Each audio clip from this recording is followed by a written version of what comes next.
With DeSantis dropping out of the Republican presidential primary for 2024, one thing is obvious to me, and it's actually kind of surprising that this has not occurred to more people who are doing eulogies of his campaign, and that is that the age of the political reformer is dead.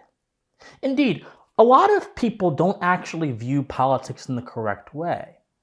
A lot of people view politics through a few lenses that I think are rather low quality and don't give you the best picture possible for understanding what actually happens in our country.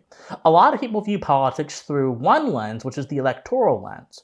They are not actually concerned about policies in a substantive way. They may be worried about policy in a superficial way, but not in a substantive way. They care about how particular policies make their team, their party, do better at the ballot box during the midterm elections or during the presidential elections. They don't actually care about the principles guiding a policy. They don't actually care about what the policy's substantive effects are. They don't actually care about if the policy is in coordination with the philosophy of America, or if the policy takes away freedom or gives freedom, or if the policy does X, Y, and Z. They only care about the policy insofar as it relates to their power politics worldview. Then there is another set of people who believe that their political ideology is that their chosen political party is a proxy for their political ideology.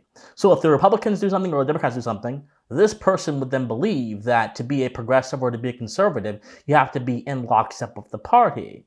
And then there are just people that are just cynical and view the whole thing as just one giant game that they can play to advance their own personal interest, not even the interest of the party, but their own personal interest. In any case, very few people view politics through a philosophical lens. Very few people ask the fundamental questions and then tie them to particular concerns of policy. Most people view politics through bad ways. And I think that the discourse in our political era around policy for the past few decades is actually rather indicated by this, and has been rather soiled by this as well. Because if you understand what politics really is, politics occurs in eras. In some eras, you have different sensibilities. Before the Trump era, for example, you had a different political mindset than you do after the Trump era. That's not a value judgment. That's not anything specific. That is just me making an observation. And so when I say that the era of political reformer is dead, what I mean to say is that the mentality represented by DeSantis and others of his ilk, and also the mentality that basically had a lot of control over Republican politics prior to Donald Trump coming on the scene, the one of very slow, glacial, and gradual reform, no longer has any life because it has been rejected firmly by constitutional radicalism. It has been rejected firmly by a desire not to reform the system, but to completely and utterly root out the system and get rid of all of the dirt the system has that is literally built into its functions, not simply splayed on top of it by a bad politician. The bad politician does not matter if the system itself is enabled in such a way to allow any politician to abuse it and harm Americans at large. When I say the era of the political reformer is dead, it's important that we have history as to what I'm talking about. If you look at, for example, the Republican platform in 2012, which was, of course, the platform that Mitt Romney and his running mate Paul Ryan, who were kind of the last gasp of the Republican establishment prior to Trump, that's the platform that they ran on, you can see a very interesting set of objectives. But one of those objectives is, and I'm quoting from the platform, reforming government to serve the people. And the entire platform, including the rhetoric of Mitt Romney and Paul Ryan's campaign, was all about reform. Let's reform the IRS. Let's reform this agency. Let's reform that. Let's reform this. Then DeSantis comes along and DeSantis says, I don't want to get rid of the FBI, despite the fact that the FBI has literally done illegal investigations against people they don't like, their political opponents. The FBI has a history of doing illegal surveillance of people they don't like, going all the way back to the 60s in COINTELPRO. The FBI has a history of killing people they don't like, Fred Hampton, hello. The FBI has a very odious history of doing a lot of nasty things. But DeSantis says, oh no, I don't want to reform the FBI. I don't want to abolish the FBI. I want to reform it. I don't want to gut out the DOJ. I want to gradually reform it and fire people. Well, the problem is not just the people. Yes, the people and the culture is part of the problem. But the serious problem are the principles upon which these institutions are built upon, and the fact that they provide a smokescreen for nefarious behavior to happen, and that enables abuse, and that causes abuse, and that causes our system to lose its integrity. That is the problem. But the language of reform does not actually address the problem. Reform is a placebo in that it works within the system, within the corrupted system, to give a solution created by the corrupted system to reform the system. It's a circular line of reasoning that only works if you don't clearly think about it. Reform is a relic from a political era where the spirit of constitutional radicalism, which is inherent to conservative politics in America, and I'll explain in a second, is forgotten, and the spirit of moderation, sort of being a moderate, being an agreeable person, is instead put above being morally righteous. And for many people, I remember growing up as a kid during the Obama administration, under both terms, going into high school under the Obama administration and Trump winning, I remember very clearly, all I heard from a lot of people was, I want compromise. Why can't Congress compromise? Well, they do compromise. They compromise on the fact that they do not want to have any fiscal responsibility. They compromise on overbloated military budgets that don't actually defend and serve the American people, but instead serve other people across the world that we aren't even obligated to as a matter of moral right. They do compromise on funding the intelligence community, which also abuses people in so many ways through a rubber-stamped court system called the FISA court. They do compromise on so many different things. But what they won't compromise on are those little petty, I call them petty vain fascinations, squabbles, that make it seem as if there is some actual difference between the special interests in Washington, when in all reality, they want to maintain a certain mentality, a certain system that will allow them to have some manner of sway over policy, no matter if that sway deviates the country from first principles or not. This is the goal. And reform has been a poor tool to actually address this serious problem. The problem of the bureaucracy, the problem of the managerial state are not addressed by reform for the reasons I stated earlier. But if reform is not the way, then what is the way? Well, that's very simple, my friends. Instead of embracing reform, embracing moderation, embracing someone who will get along with the system, we should embrace constitutional radicalism. We should embrace a mentality that says our guiding North Star won't just be the Constitution, because that's not enough. Our guiding North Star will be the subterranean principles that constitute our constitutional, moral, and political order by virtue of us being Americans, and we will then cross-apply that subterranean basis to every single political institution, to every single social institution, in order to ensure a better, harmonious, and coherent America. That is the radicalism we need.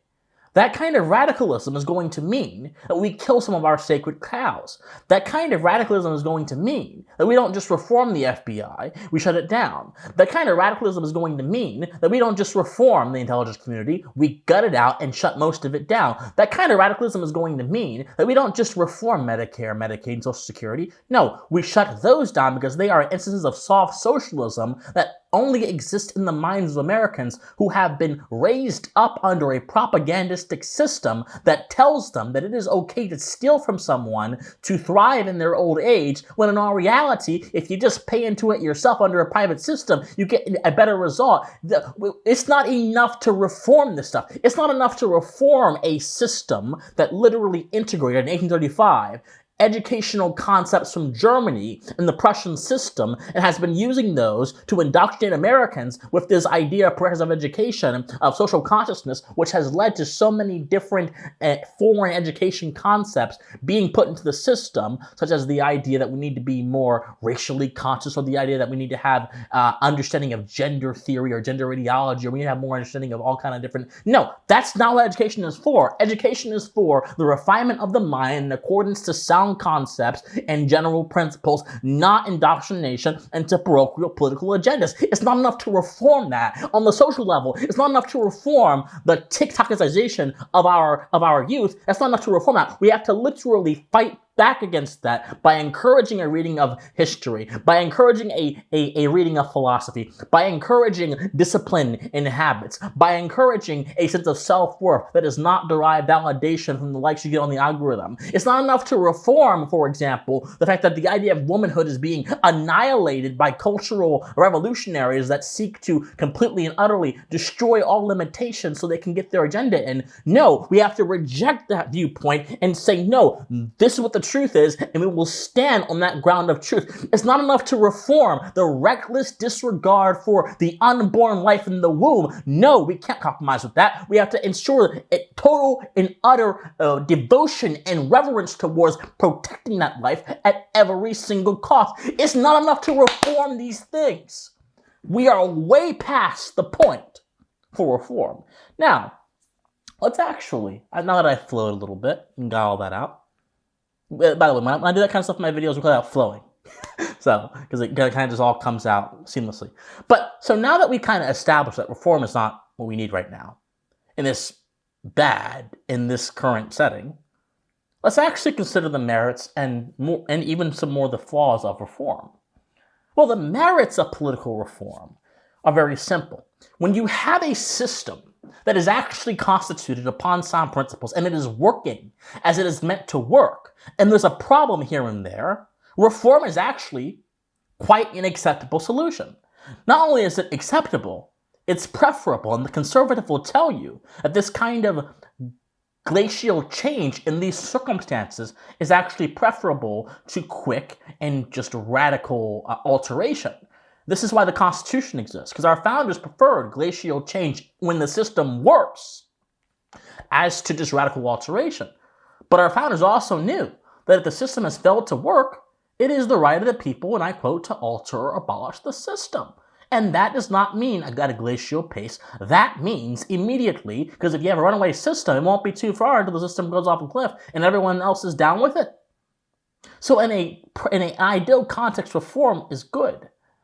But in any other context, when the context is not ideal, reform, it becomes a liability because it is then hijacked by actors who seek to maintain their sway over the system, but wish not to be looked at too deeply, so they give an illusion of change under the name of reform, when in all reality, nothing actually happens.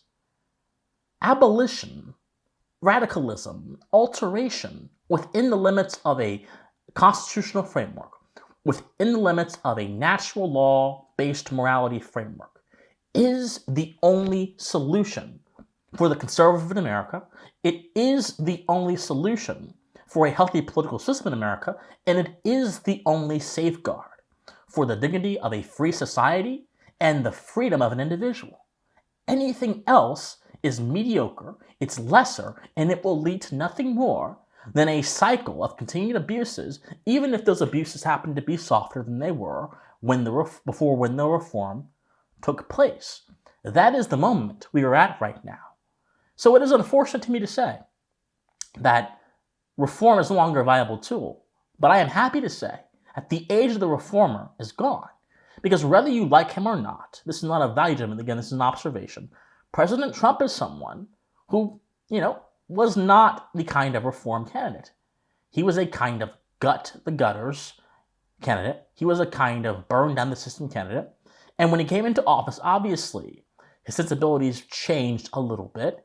Obviously, he didn't entirely overhaul the system, although in many cases he did. The fact that he was willing to drastically reduce the regulatory state by basically saying every single regulation that you impose will have an inverse effect on you. That limited the power of bureaucrats who would otherwise had free reign under the cult of civil service protections, and under the cult of the idea of civil service being this sanctified class in society. Where does that sound like to you? Unlike feudal Europe to me, it doesn't sound like a free republic to me. Their power was reduced under Trump. The military-industrial complex that was actually quite used to having presidents before him go into war regularly, even though there were some conflicts, their power was reduced under Trump. So you have to understand, when you are in this point in time where there is very little left that we can cling on to, we have to restore what is lost. Reform won't do that. But whether reform would do that or not, it is a fact that the age of the political reformer is gone. It may come back. American politics happens in cycles. It may very well come back. But for the foreseeable future, reformism is not on the table, but instead a constitutional radicalism that is fully capable of recalibrating the system back to what it should be based on and away from the influences that it should not be near. That is the calling song of our day. And if you really care about America, I would get behind this. If you really care about our country, I would get behind this. If you really care about ensuring that the classical Republican system that we're based on works, I would most certainly get behind this. My friends, I love you guys so much. If you like my videos, please be sure to comment, subscribe, share, do everything you can to get our messages out there. You can donate to me in the comment section down below. Of course, as always, my friends, study history, study philosophy, stay morally convicted, and please stay pensive. Bye, guys.